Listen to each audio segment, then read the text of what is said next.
Hello అండి. నమస్తే. ఈ వీడియోలో నేను స్ట్రింగ్‌ని సబ్‌స్ట్రింగ్ స్ట్రింగ్‌ని డివైడ్ చేస్తే దాన్ని సబ్‌స్ట్రింగ్ అంటాం. స్ట్రింగ్ నుంచి వచ్చిందే సబ్‌స్ట్రింగ్ అనమాట.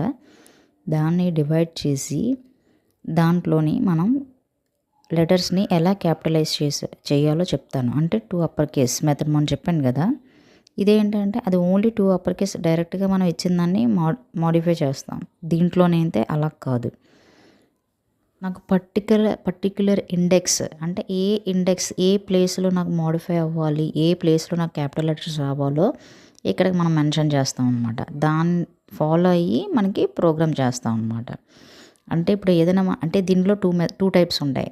ఓవరాల్‌గా ఇచ్చిన స్ట్రింగ్‌ని కంప్లీట్‌గా 2 ఈక్వల్ పార్ట్స్ చేసి దాన్ని ఇండెక్స్ చేసి చేయొచ్చు. లేదంటే ఇచ్చిన ఒక స్ట్రింగ్‌లోని డైరెక్ట్‌గా పాయింటింగ్ అనమాట. అంటే పలానా ఒక 7th ఇండెక్స్, 6th ఇండెక్స్ ఇలా చెప్పి కూడా చేయొచ్చు.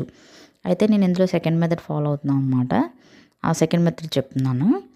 ఎందుకంటే ఫస్ట్ మెథడ్ కన్నా ఎవరైనా ఎక్కువ ప్రయారిటైజ్ చేయాలంటే ఇదే ఎక్కువ ఇంపార్టెన్స్ ఇస్తారు.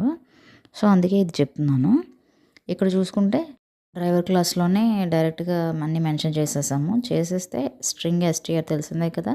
ఎస్‌టిఆర్ అనే ఒక వేరియబుల్ తీసుకొని అందులోనే మనం ఒక వర్డ్స్ సెంటెన్స్ తీసుకున్నాం. స్ట్రింగ్ తీసుకున్నాం అనమాట. డైరెక్ట్‌గా ఇంకొక సబ్ ఎస్‌టిఆర్ అని ఇంకొక వేరియబుల్ తీసుకొని దాంట్లోని ప్రీవియస్ తీసుకున్న వేరియబుల్‌కి ఏ ఇండెక్స్ దగ్గర మనకి సెపరేట్ చేయాలో చెప్పి మనం ఎస్‌టిఆర్ డాట్ సబ్‌స్ట్రింగ్ అని ఇచ్చేసాము. అంటే ఆ ఇచ్చిన ఇండెక్స్ ఎక్కడైతే 7th అయితే 7th, 6th అయితే 6th ఆ స్ట్రింగ్‌లో అనేది పాయింట్ చేసి ఎక్కడైతే చేయాలో డైరెక్ట్‌గా మెన్షన్ చేసాం. యాక్చువల్లీ ఇది అరేస్ యూజ్ చేసి కూడా చేయొచ్చు. బట్ ఏంటంటే అది కొంచెం లెంతీగా ఉంటది. అలా కాకుండా ఇది డైరెక్ట్ మెథడ్ అనమాట. డైరెక్ట్ ఎస్‌టిఆర్ డాట్ సబ్‌స్ట్రింగ్ అంతే. అక్కడ అరేస్ యూజ్ చేసి పర్టిక్యులర్ అది కూడా ఇంకొక మెథడ్ ఉంది. థర్డ్ మెథడ్ అది.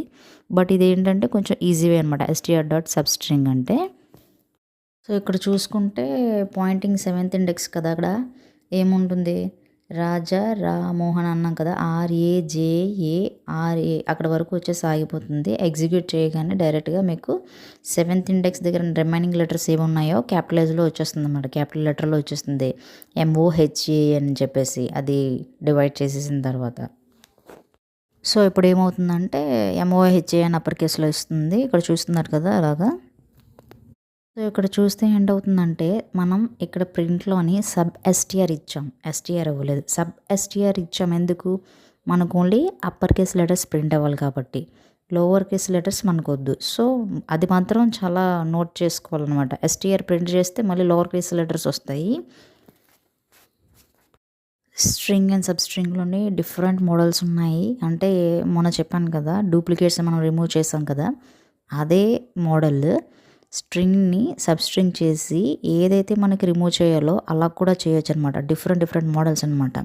డైరెక్ట్‌గా వర్డ్ ఇస్తే మనం రిమూవ్ చేసాం. అలా కాకుండా కంప్లీట్‌గా సెంటెన్స్ ఇస్తే అలా కూడా చేయొచ్చు. సో, ఇదొచ్చేసి మనం డైరెక్ట్‌గా వాల్యూస్ ఇచ్చాము. డైనమిక్ వాల్యూస్ కాదు. అది మాత్రం గుర్తుపెట్టుకోవాలి. డైనమిక్ వాల్యూస్ ఇస్తే ఇంకా వేరే ప్రోగ్రాము. Thank you.